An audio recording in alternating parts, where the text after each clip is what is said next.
वो अपने 7 बच्चों की कफालत कर रही हैं कि ये एक फीमेल है और इतनी एफर्ट कर रही हैं। चिकन वाला पराठा है, आलू वाला पराठा है।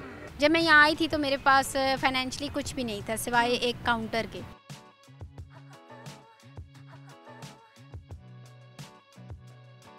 अस्सलाम वालेकुम 51 न्यूज़ एचडी के साथ मैं हूँ आप लोगों की मेज़बान इकरा लियाकत।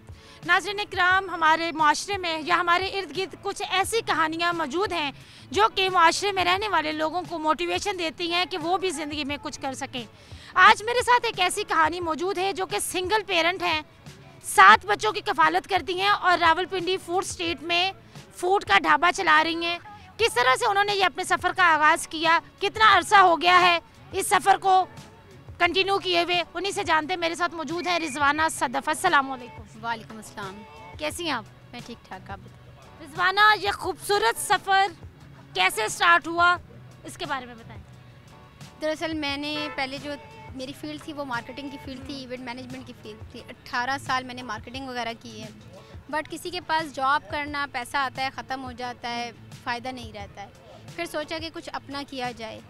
कुछ थोड़े से क्राइसिस आए थे मेरे पास। जो मेरे सेकंड हस्बैंड हैं उनको कैंसर हुआ था 2018 में, तो 2018 और 2019 मैंने बड़ी मुश्किलात में गुजारा। उसके बाद मैंने फ़ैसला किया कि जब मुझे घर भी मैनेज करना है और जॉब भी करनी है तो इससे बेहतर है कि मैं कोई अपना छोटा सा बिज़नेस स्टार्ट करूं जो कि मैं अपने आप को भी, अपने बच्चों को भी देख सकूं और अपने हस्बैंड का भी निगाह रख सकूं।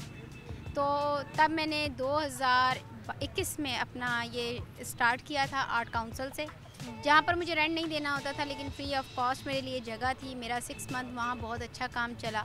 फिर कुछ क्राइसिस थे उनके अपने इदारे की तरफ से, कुछ प्रॉब्लम्स थी जिन्होंने मुझे अलाउ करना बंद कर दिया। मुझे वो जगह छोड़नी पड़ी। उसके बाद मैंने शिफ्ट किया रावलपिंडी आर्ट काउंसिल से फूड स्ट्रीट। जब मैं यहाँ आई थी तो मेरे पास फाइनेंशियली कुछ भी नहीं था सिवाय एक काउंटर के। तो इस केबिन का ज़ाहिर किराया भी था, एडवांस भी था। कहीं पे भी कारोबार करना होता है तो बैकअप पे 2-2.5 लाख आपके लिए होना ज़रूरी होता है। लेकिन मेरे पास कुछ भी नहीं था। एक बंदा आया, उसने कहा कि जी हम जो हैं ऐसा करते हैं कि आपके साथ सपोर्ट करते हैं 50,000 तक की। आप ऐसा करें, आप इसका एडवांस और किराया दें, आप अपना काम शुरू करें।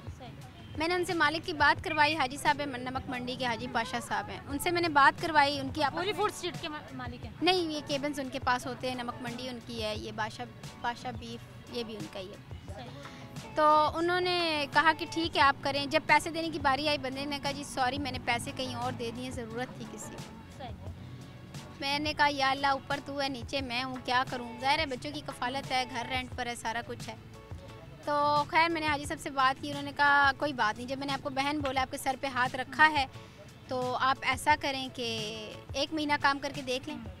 अगर आपको समझ आती है कि आप इसका किराया दे सकती हैं, बिल दे सकती हैं, आप कारोबार चला सकती हैं, अपना घर चला सकती हैं, तो मैं आपको फ्री ऑफ कॉस्ट 1 महीने के लिए दे दूँ। आपने हाजी साहब की बात की, जाहिर सी बात है वो वेल सेटल्ड आदमी है। कितना मुश्किल हुआ कि जब वो बंदा इनकार कर गया कि मेरे पास इन्वेस्टमेंट नहीं, और आपने उसी से उम्मीद लगाई हुई थी, तो फिर क्या आपके ख्यालात थे, क्या जज्बात थे कि किस तरह से आपने फिर हिम्मत बांधी कि मैं कुछ कर लूँ? मैंने यही सोचा था कि यार अब मैं क्या करूँगी। मैंने हाजी साहब से बात की। मैंने कहा अगर आप कहते हैं तो मैं काउंटर उठा लेती हूँ, या अगर मौका दे सकते तो 1 महीने के लिए मुझे मौका दे के देख लो। तो वो यही बात हुई। उन्होंने कहा चलें जी, आपको मैंने अपनी बहन बोला है, तो हम पठान हैं, हम बहनों की बहुत इज़्ज़त करते हैं और आज़ाद की बहुत इज़्ज़त करते हैं। तो उन्होंने मुझे एक मौका दिया और अल्हम्दुलिल्लाह आज उनके उस मौके की वजह से मैं यहाँ अपने कारोबार को सेट कर चुकी। रिजवाना, आपने कहा 18 साल का मार्केटिंग का एक्सपीरियंस है, आप हैं कितने साल की? मेरी उम्र 40 साल है। यहाँ पर ख़वातीन का ये तासुर होता है कि वो 18 से कभी अबव ही नहीं होती हैं, और आप 18 से कम दिखती हैं लेकिन फिर भी आप 40 साल की हैं। इसमें क्या स्टोरी है?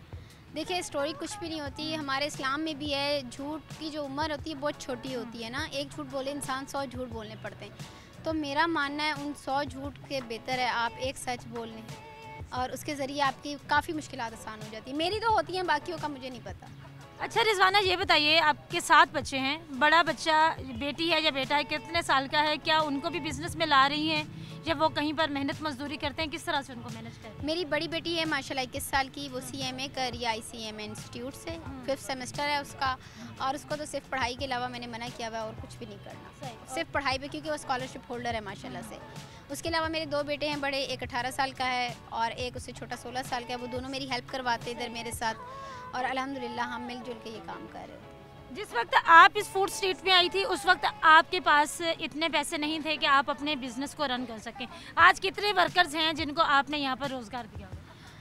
मेरे साथ बेसिकली मैं और मेरे 2 बेटे काम करते हैं। उसके अलावा मेरा एक भाई बना हुआ है जो कश्मीर से बिलोंग करता है, वो मेरे साथ वर्किंग करता है। उसके अलावा एक और वर्कर रखा हुआ है जो सिर्फ पानी शानी लाना, बर्तन धोना, या यानी कि फैमिली की तरह हम काम करते हैं। हम वर्कर्स नहीं काउंट करते, हम कहते हैं यहाँ हम एक फैमिली की तरह काम कर रहे हैं, क्योंकि जहाँ वर्कर्स आ जाता है वहाँ ऊँच नीच भाव ताव शुरू हो जाता है, तो वो काम मैं नहीं करती। आपने अपने हस्बैंड्स का भी जिक्र किया, ये आपका पर्सनल है। मैं आपसे ये सवाल करूँगी कि एज ए सिंगल पेरेंट और एज ए वूमन 7 बच्चों की कफ़ालत करना, यहाँ तो इतनी महंगाई के दौर में एक बच्चे की कफ़ालत बड़ा मुश्किल काम है, तो आपके लिए 7 बच्चों को मैनेज करना किस तरह से है? इजीली कर लेती हैं? दरअसल बेसिकली मेरे पास 4 बच्चे होते हैं, 2 बेटे होते हैं, 2 बेटियां होती हैं। बाकी जो 3 बच्चे हैं उनके मेरे एक्स हस्बैंड हैं, उनके पास होते हैं, वो उनकी ज़िम्मेदारी वो खुद उठाते हैं। बाकी ये 4 बच्चे, इनकी ज़िम्मेदारी मेरे पास है, और अल्लाह का शुक्र है कि अल्लाह पाक ने मुझे इस काबिल बनाया है कि मैं इन 4 की ज़िम्मेदारी बखूबी निभा रही हूँ।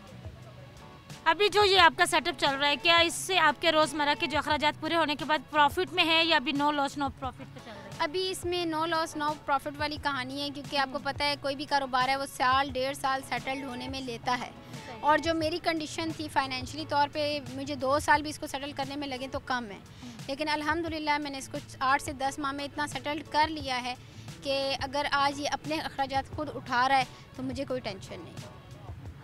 ये बताएं, ये पूरी फूड स्ट्रीट है, यहाँ पर एक खातून का ढाबा होना और इर्द गिर्द मर्दों के मुआशरे में औरत का निकलना, कितनी मुश्किलात आई यहाँ पर आपको मैनेज करने?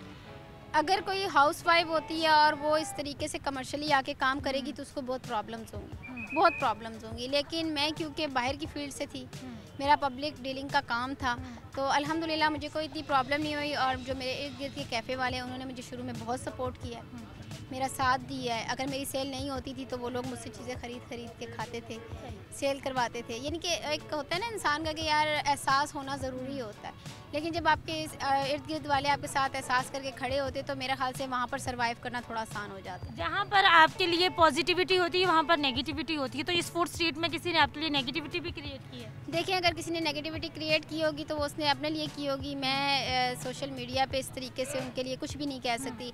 बस यही कह सकती हूँ कि अगर मेरे लिए कोई गलत सोचता है तो वो ये सोच लिया करे कि उनके अपने घर पे अगर ऐसा वक्त आ जाए, उनकी माँ बहनों को बाहर निकलना पड़ जाए, तो जब वो किसी के लिए कुछ ख्याल रखते हैं तो मैं भी शायद उनके घर वालों के लिए भी कोई ऐसे ही ख्याल रखेगा। यहाँ पर जो है बड़े खूबसूरत और मज़ेदार पराठे बन रहे हैं, जिसमें लच्छेदार पराठा भी है, आलू वाला पराठा भी है, चिकन चीज़ पराठा, बहुत सारा मेन्यू है। तो जो भाई बना रहे हैं उनसे पूछते हैं कि वो अपनी रेसिपी में क्या क्या ऐड करते हैं और उनका क्या नाम है। अस्सलाम वालेकुम। वालेकुम अस्सलाम। भाई क्या नाम है? इफ्तिखार राही मेरा नाम है, और पराठे हमारे पास फ्रेश चीज़ें हैं सारी। तो चिकन वाला पराठा है, आलू वाला पराठा है, अभी थोड़ी देर 1-2 दिन तक दूसरी भी मूली वाला पराठा और मेथी वाला पराठा, ये भी इंशाल्लाह शुरू करेंगे।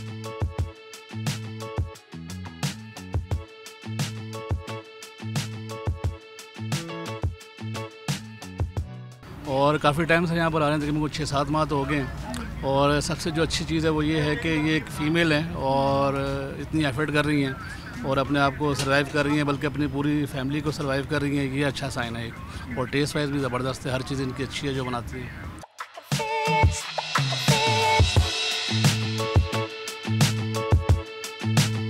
अच्छा रिजवाना, ये बताएं, जो ख़वातीन काम करना चाहती हैं उनके पास मौके भी मौजूद होते हैं लेकिन इन्वेस्टमेंट नहीं है, वो कुछ ना कुछ करना चाहती हैं, आप इस तरह की ख़वातीन को क्या पैगाम देना चाहिए? देखिए, मैं इस तरह की ख़वातीन को यही पैगाम देना चाहूँगी, हम जो ख़वातीन हैं रोज़मर्रा के तौर पे खाने के लिए बनाती हैं, हमारे पास चीज़ें अवेलेबल होती हैं।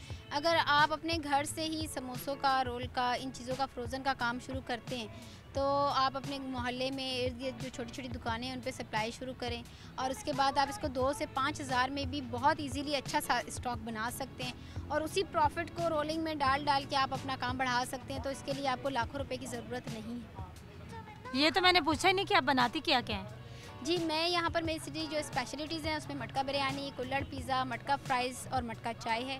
इसके अलावा यहाँ पर आपको आलू के पराठे, चिकन पराठा, चिकन चीज़ पराठा और फ्राइज़ वगैरह, लोडेड फ्राइज़ वगैरह काफ़ी कुछ। कभी आपने वहाँ पे फ्रंट पे खड़े होकर आवाज़ भी लगाई है कि यहाँ पे ये मिलता है? जी बिल्कुल, मैंने आवाज़ नहीं लगाई, लेकिन मैं अपने कस्टमर्स को खुद रिसीव करती हूँ जाके। अगर मेरे कैफ़े के बाहर कोई खड़ा होता है, चाहे वो फैमिली हो, चाहे वो लड़के हों, चाहे वो जो भी हो, मैं जाके उनको दावत देती हूँ कि आएँ, बैठें, टेस्ट करें। और कुछ आ जाते हैं, कुछ आगे हंस के निकल जाते हैं, लेकिन जो हंस के निकल जाते हैं वो फिर दोबारा पलट के आते हैं मेरे बगैर जाए। ओके जी, बहुत शुक्रिया। Thank you ji, thank you. जी नाज़रीन इकराम, ये थी रिजवाना सदफ़ की कहानी, जो कि सिंगल पेरेंट हैं। 7 बच्चों की कफ़ालत कर दी हैं। 3 बच्चे जो हैं वो अपने वालिद के पास होते हैं, 4 बच्चे इनके पास होते हैं। इनका ये कहना है कि अगर आप अपनी ज़िंदगी से नेगेटिविटी निकाल दें और ये कहें कि मैं ये नहीं कर सकता, तो देन तो आप कुछ नहीं कर सकते। अगर आप ये सोच लें कि मैंने ये करना है, तो तब वो काम हो जाता है जो आप करना चाहते हैं। सिर्फ बात इतनी है कि आपने अपनी ज़िंदगी से नेगेटिविटी निकालनी है, क्योंकि नेगेटिविटी जब आपके जहन में आ जाती है तो फिर होते होते काम भी रह जाते हैं। अगर आपके इर्द गिर्द भी कोई इस तरह की मोटिवेशनल कहानी है और आप उसको सोशल मीडिया पर लाना चाहते हैं, तो आप हमसे रब्ता कर सकते हैं। अपनी मेज़बान इकरा को दें इजाज़त। अल्लाह ने के बाद।